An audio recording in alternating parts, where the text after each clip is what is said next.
Olá! Está começando mais um programa Fórum Comunitário, aqui na CWBTV, o canal comunitário de Curitiba. Hoje vamos falar sobre o SUS, Sistema Único de Saúde. E para tratar desse tema, contamos com um convidado muito especial, o médico e deputado federal, Dr. Rosinha. Dr. Rosinha, muitíssimo obrigado por o senhor ter aceito o nosso convite. É um prazer, uma honra estar aqui nesse programa e para debater principalmente esse tema. Muito obrigado.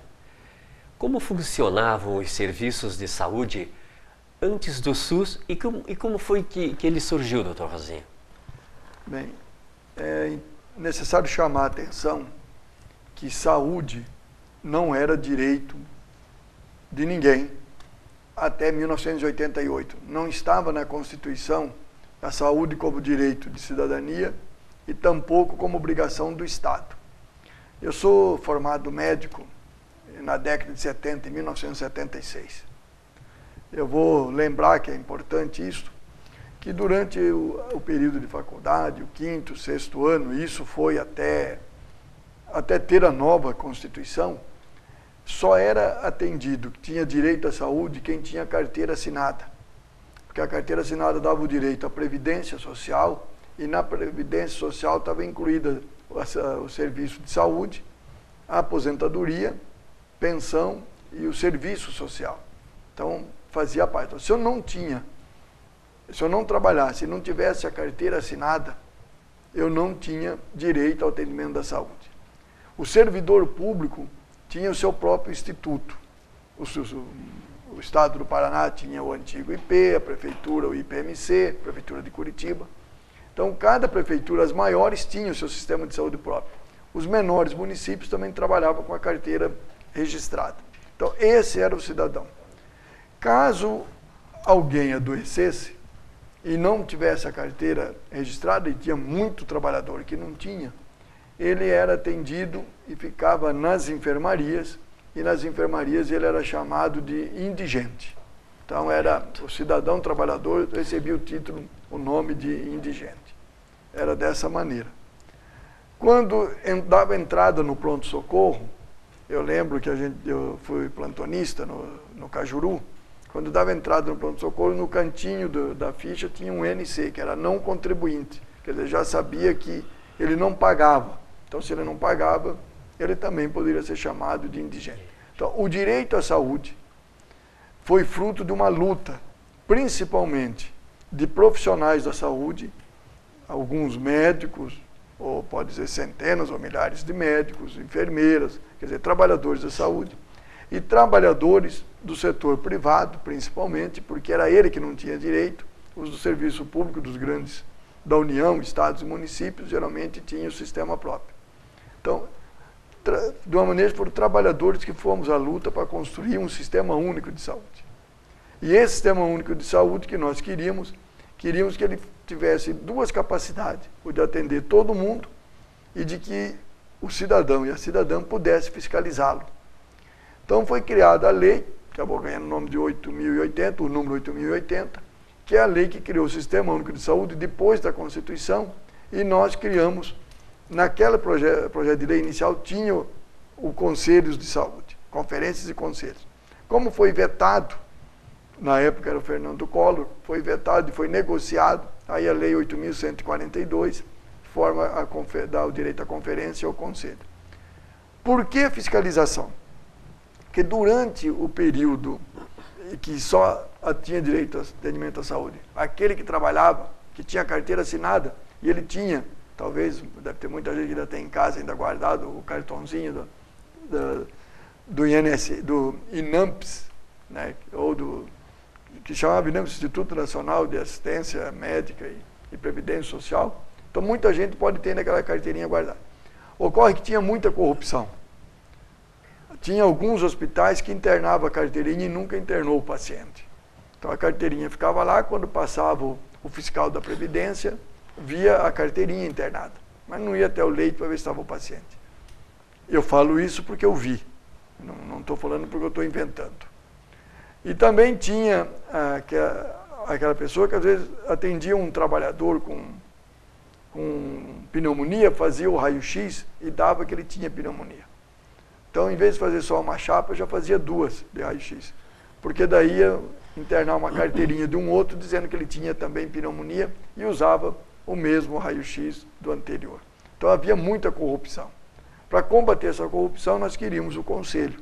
E é uma pena que hoje, que os conselhos municipais de saúde, a maioria deles é manipulado.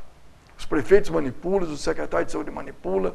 Curitiba mesmo tem um conselho municipal fruto de manipulação.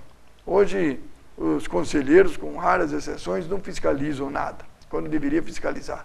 Então, os serviços de saúde hoje, se eles não estão bons, é por algumas razões. Uma delas é a péssima gestão do prefeito e a outra é a não consciência dos usuários do sistema de saúde que não participam e não vão para o conselho.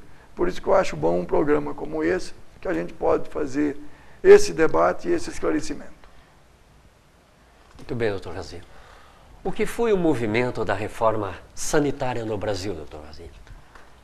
Esse movimento foi justamente quando nós vimos a corrupção de um lado e a exclusão junto, porque havia corrupção daquele que estava internado, pelo detalhe que eu já falei, e a exclusão daquele que não tinha previdência, que ele era tratado como indigente, ou ele pagava a consulta. Tinha também o Fundo Rural, que eu tinha acabado de esquecer de me falar, o Fundo Rural era para os trabalhadores rurais, que era um sistema de atendimento à saúde a esses trabalhadores rurais. Mas muitas vezes também eles não eram atendidos, porque sempre se exigia algum tipo de comprovação para mostrar que ele era um trabalhador rural. Então, se você não tinha carteira assinada, não era trabalhador rural, não tinha direito nenhum à saúde. Aí esse grupo de médicos, principalmente médicos, começou com um movimento dentro dos médicos, chamava Renovação Médica, que era um movimento de renovação das instituições, dos órgãos médicos, do tipo conselhos profissionais, sindicatos. Eu mesmo fiz parte do REME, que a gente chamava Renovação Médica, que era o REME. E, paralelo a isso, havia também um movimento nacional de reforma sanitária. A reforma sanitária que nós queríamos era, e nós conquistamos com uma organização bastante grande, e um dos instrumentos que nós tínhamos era o CEBS, Centro Brasileiro de Estudo de Saúde, que eu fui presidente dele aqui no Paraná em 1980. O CEBS fazia o debate sobre uma reforma sanitária. O que era a reforma sanitária? Era a mudança do modelo da carteira assinada do modelo de exclusão para um modelo de inclusão, que é o modelo de inclusão é o SUS. O SUS hoje, talvez quem está nos ouvindo, assistindo, não saiba, o SUS lhe dá o direito a tudo. Te dá o direito à consulta médica, todos os tipos de exames, todos. Dá direito ao medicamento, ao internamento, aos especialistas, todo tipo de especialista. Aí você pensa, se eu tenho tudo isso de direito, por que eu não sou atendido? Não é atendido porque há deficiência no serviço. E se há deficiência no serviço, eu convido você a participar das conferências e debater o sistema de saúde. Porque não dá para eu jogar a responsabilidade só no governante. Então, isso foi conquista da reforma sanitária. Então, a reforma sanitária envolveu milhares de pessoas, também profissionais de saúde e pessoas que não eram profissionais de saúde, para fazer uma reforma. Eu acho que a reforma hoje no Brasil não está concretizada ainda, como nós pensamos. Porque nós pensamos num sistema único de saúde com um financiamento maior do que ele é hoje. O financiamento hoje ele é insuficiente, mas eu acho que ele é insuficiente e não sei se algum dia ele vai chegar a ser suficiente. Vou até dizer por quê. Eu dou sempre um exemplo da minha formação. Quando eu me formei médico na década de 70, 76, vamos supor que em 77 eu estivesse num plantão e fosse atender uma pessoa com um problema cardíaco, que eu recebi na emergência, eu faria a história clínica, o exame físico, um eletrocardiograma e um raio-x. Isso tem um custo. Hoje, isso é totalmente insuficiente. Eu posso fazer ecocardiograma, eu posso fazer tomografia, eu posso fazer cateterismo, se for preciso, cateterismo já é para tratar, mas é para fazer diagnóstico e tratar também ao mesmo tempo. Eu tenho um leque enorme de de oferta de condições tecnológicas para atender. Então, o financiamento da saúde hoje é algo necessário de ser muito debatido, ele tem que ser ampliado, mas ao mesmo tempo eu tenho que ter um eficiente sistema de auditoria. Então, por isso que eu acho que a reforma sanitária ainda não está completa. O eficiente sistema de auditoria, não no sentido só de gastos financeiros, mas também de saber, esse paciente, ele foi atendido com tudo que tinha da tecnologia que era preciso, ou ele foi atendido e não cumpriu isso, ou ele foi feito exames que não tinha necessidade. E eu posso dizer que esse é um dos grandes gastos hoje. Tem serviços no Brasil, não estou dizendo que é geral, mas tem serviços em alguns municípios, que 70% dos exames pedidos não tinha necessidade de pedir. Quer dizer, então eu preciso ter uma auditoria para completar. Então a reforma sanitária foi um movimento social, profissional, que lutamos para conquistar um sistema único de saúde, com controle, seja o controle popular, ou seja o controle feito por auditores. Muito bem. Quais são os princípios do SUS e como ele funciona? O princípio dele primeiro, é universal. Todo homem, toda mulher no Brasil, não importa a idade, tem direito ao SUS. Todos. Então é o princípio universal. Não pode excluir ninguém que chega no SUS. Cara, às vezes a pessoa diz, mas chegou lá com um carrão. É um cidadão. Chegou com o carrão, eu sou obrigado a atender. Não tem isso. Então, esse é o princípio da universalidade. Um outro princípio é da hierarquia. Eu não posso chegar num sistema de saúde e dizer, olha, eu vim aqui porque eu preciso de um cardiologista. Não, eu vim aqui no sistema básico de saúde, sou atendido, o médico vai avaliar, agora se precisar, ele vai ter até mais do que o cardiologista. Então, universal, hierarquizado, o serviço tem que ser. Ele tem que garantir todos os direitos dos homens e das mulheres que procuram, então tem como princípio a cidadania. Eu acho que esses princípios, no geral, não têm sido respeitados. A universalidade, eu acho que até que tem se trabalhado, se esforçado para isso. O da hierarquia, ele é interrompido, porque o sistema está interrompendo. Na hora que eu chego, que eu preciso, às vezes, imediatamente de um dermatologista, eu não tenho, de um oftalmologista, eu não tenho. Então, esse princípio está sendo interrompido. O da equidade, que é um outro princípio, dá para se dizer que vai sendo mais ou menos cumprido, porque a equidade é aquele, o que menos tem, precisa mais do SUS, ele pode ser atendido, o que mais tem vai usar menos do SUS. Eu acho que até que é um princípio que, quando eu vou montar um sistema que ele é universal, o meu objetivo é atender a todos, o da equidade é um princípio que, na minha opinião, ele ficaria totalmente secundário. Né? Então, hoje e um dos problemas maiores que eu vejo na hierarquia de não ser cumprido são meios de comunicação. As empresas de comunicação do Brasil são empresas privadas. Eu não posso dizer que não é. TV Globo, Record são privados, os jornais são privados, são empresas. Toda empresa privada quer lucro. Ela quer lucro. Ela tem interesse político, ela tem interesse financeiro, tem interesse comercial. Então, no interesse comercial, ela começa a divulgar aparelhos mirabolantes, começa a divulgar remédios que não tem no mercado brasileiro. E aí, é lógico, o cidadão vê aqui e diz, poxa, mas aqui esse remédio é para a minha doença. Esse aparelho vai fazer o diagnóstico do meu filho. E começa a ter uma exigência, uma demanda que não tem necessidade. E muitos médicos prescrevem essa demanda. E aí vai para ações judiciais. E juízes, eles dão algumas ações, os resultados, algumas sentenças absurdas em relação à questão de medicamentos.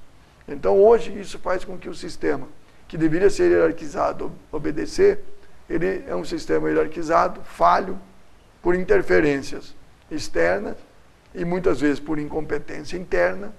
Então, ele é falho. Então, é um sistema hoje Que só tem como corrigir? Claro que tem. Mas necessita a participação popular, necessita a consciência política para saber do teu direito. Muito bem, doutor. O SUS tem pouco mais de 20 anos. Em sua opinião, quais são os avanços que tivemos nesse período, doutor Rosinha? Olha, são muitos. Muitos mesmo. As pessoas dizem, olha, eu não uso o SUS. Todo o sistema de vigilância sanitária é SUS. Todo. A comida que eu estou botando na mesa, se ela está contaminada, se ela tem agrotóxico, se ela não tem, é o Sistema Único de Saúde que faz. Não é ninguém, não, é a vigilância sanitária. Todo o sistema de prevenção de doenças infecciosas, de vacina, é tudo pelo SUS. As pessoas acham que vai melhorar vacinando no posto de saúde, num consultório privado, ele está enganado. O melhor sistema de vacinação é público. Todo o sistema de controle de epidemias é feito pelo SUS. Na hora que uma criança, por acaso, tem sarampo, o bloqueio dessa doença de expandir é o SUS que faz. Então, eu chamaria de a vigilância à saúde é toda feita pelo SUS. Tem pessoas que jamais conseguiria fazer uma ponte de safena ou ponte de mamária se não fosse o SUS. Os planos de saúde, a pessoa paga o plano de saúde para atendimento corriqueiro, mas quando ele vai para a UTI, quem paga é o SUS. Não vai imaginar que tem plano de saúde pagando o SUS, a menos que faça ação judicial. Todo o sistema que tem hoje de hemodiálise é praticamente sustentado pelo SUS. Então, são avanços enormes que tem. São milhões de pessoas que são atendidas pelo Sistema Único de Saúde. Há uma pesquisa feita pelo Ministério da Saúde que justamente fala mal do SUS quem nunca usou. Mas entre as pessoas que usam o SUS, só tem elogios a fazer pelo Sistema Único de Saúde. Toda pessoa que é atendida pelo SIAT, que chega num acidente, qualquer tipo de acidente, ninguém pergunta na hora se ele tem ou não tem problema. Ele é atendido pelo SUS. O SIAT é sustentado pelo SUS. O SAMU é sustentado pelo SUS. Então, são avanços que não existiam antes. E eu acho que vai avançar muito mais. Então, eu sou uma pessoa que, se há algum questionamento do SUS, e há muitos, eu acho que a população, o cidadão e a cidadã, tem muita responsabilidade nisso, porque ele tem que participar mais, ele tem que ajudar a decidir. Muito bem, doutor Rosinha. Quais são os desafios do SUS para os próximos anos, doutor Rosinha? Eu acho que o desafio do SUS, o principal deles é o financiamento. Eu acho que o financiamento, hoje nós temos alguma dificuldade. E há que se buscar caminhos. Eu faço parte de um grupo de deputados do PT que nós temos discutido isso. Por exemplo, cobrar imposto sobre os grandes patrimônios. Hoje, o grande patrimônio não paga imposto sobre a riqueza. O Lula tentou implantar, foi derrotado no Congresso. Só eu poderia cobrar o imposto de patrimônio, de grandes riquezas, para o SUS, e para o SUS. Dividendos. As empresas de sociedade anônima vão dar bancos. O governo do Fernando Henrique Cardoso, quando ele era presidente, o Fernando Henrique mudou a lei, dizendo que dividendos não pagam imposto de renda. O trabalhador assalariado paga, mas o banco, quando divide o lucro dele, não paga imposto de renda, porque vira dividendos, não vira renda. Então nós poderíamos taxar os dividendos e dizer que essa taxação vai para o SUS. Remessa de dinheiro para o exterior, dos lucros das empresas, não paga imposto. Até o governo Fernando Henrique pagava. Não paga. Aí o caro ouvinte tem que dizer, mas por que agora o PT não implanta? Não implanta porque o Congresso Nacional não aprova. O Lula já tentou, não aprova. Então, nós somos minoria. Então, o homem, a mulher, o cidadão que paga isso é importante, que paga consulta particular, que paga plano de saúde, ele abate no imposto de renda. Então, uma parte do dinheiro que poderia ir para o SUS, ele abate. Quem está pagando uma parte do atendimento dele é o povo brasileiro, é o povo pobre. Então, esse é o desafio. Nós temos que fazer esse debate. Nós temos que fazer o debate de onde buscar recursos, tem aonde buscar. E aí fala, então temos que fazer uma reforma tributária. Não consegue fazer reforma tributária no Congresso Brasileiro como ele está lá. Há muitos interesses. Né? E esses interesses são das grandes empresas, são dos governadores por causa dos estados, são dos municípios. Então, o grande desafio meu, que eu vejo, é o financiamento. O segundo grande desafio é a questão da tecnologia. A tecnologia avançada para a área de saúde. E nós temos que garantir que todo homem, toda mulher, independente da renda que tenha, da condição de vida que tenha acesso a essa tecnologia. Agora, para ele garantir acesso a essa tecnologia, é aquilo que eu disse, eu vou ter que ter um forte controle, porque exame complementar não é para fazer diagnóstico, exame complementar é para comprovar o diagnóstico que eu estou suspeitando. Então, eu suspeito de um diagnóstico, eu tenho que pedir. Agora, tem muita gente que só sabe olhar para as imagens e não sabe fazer um exame físico. Então, ele pede exame. Então, eu acho que esse é o grande desafio. Um terceiro grande desafio é melhorar o atendimento básico. Muita gente chega ao hospital porque não tem atendimento básico. Se ele tivesse atendimento básico de saúde, feito lá no posto, como deveria ser feito, ele não precisaria chegar no hospital. Então eu tenho que melhorar esse atendimento. Mesmo Curitiba tem um atendimento que não é bom, um atendimento básico. Porque você vê as pessoas indo bater na porta dos hospitais. E outro, otimizar os hospitais. Eu acho que hoje tem...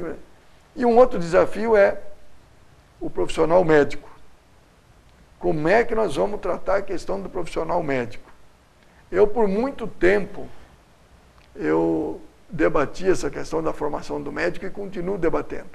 O médico hoje ele tem uma formação muito mais para as especialidades de ponta do que aquilo que é necessário. Por exemplo, eu sou pediatra. Não existe mais pediatra para ser contratado em lugar nenhum. Então eu tenho que fazer um debate sobre a formação desse profissional médico e prepará-lo para que ele vá no atendimento, principalmente no atendimento básico, que no atendimento básico eu resolvo 80% dos problemas da população. Com certeza que resolve. Doutor Rosinha, nós estamos chegando ao final do nosso programa e eu queria agradecer mais uma vez a sua presença, elucidação de todos esses problemas que o senhor deixou aqui nesse programa para os nossos telespectadores. Por gentileza, para as suas considerações, por gentileza, aqui para o final do nosso programa. Eu vou talvez ser repetitivo Sim. nessas considerações finais, mas eu acho ela necessária. Nós estamos aqui agora, todos os municípios, ou com um prefeito novo, ou é uma gestão que vai continuar. Eu acho que todos os usuários do SUS têm que participar muito, porque foi o principal problema de campanha eleitoral. Era a coisa que a gente ia para a rua, todo lugar que ia, pesquisa indicava que o problema era a saúde. Então a saúde não é uma coisa que eu tenho que ser passivo, esperando o ato. Eu tenho que ser ativo. Mas eu tenho que ser ativo na participação e em toda a participação, em toda a minha vida. Quando eu digo eu participar, eu definir programa de saúde, fiscalização, assim por diante. Mas eu tenho que ter mais. Eu tenho que pensar na minha saúde. Então, eu acho que hoje, uma das coisas problemáticas no Brasil se chama alimentação. A alimentação está de péssima qualidade, há que melhorar a alimentação, causa muitas doenças essa alimentação. Então, eu tenho que ser ativo na participação e ativo dentro da minha casa, no sentido de contribuir da melhor maneira para que eu faça exercícios, para que evite a obesidade, uma série de questões que vai evitar as doenças. Mas eu acho que os prefeitos novos que estão assumindo são prefeitos que têm esse tipo de preocupação e acredito muito que o cidadão participando, o SUS vai melhorar. Então eu estou repetindo isso, mas eu acho extremamente importante. E agradeço a oportunidade de estar aqui. Eu estou à disposição para esse debate. Fico feliz de vir aqui para falar do SUS, quando muita gente no Brasil só faz meter o pau no SUS, só faz criticar, enquanto não participa na construção. Aliás, aqueles que não constroem o SUS, mas criticam o SUS, aqueles que não contribuem com o SUS, mas querem destruir o SUS, estão a serviço do setor privado, principalmente dos planos de saúde. Esses têm interesse, sim, que o SUS não dê certo. Doutor Raziel, mais uma vez, muitíssimo obrigado. O programa Fórum Comunitário está chegando ao final. Nós queremos agradecer a sua audiência e até o próximo programa.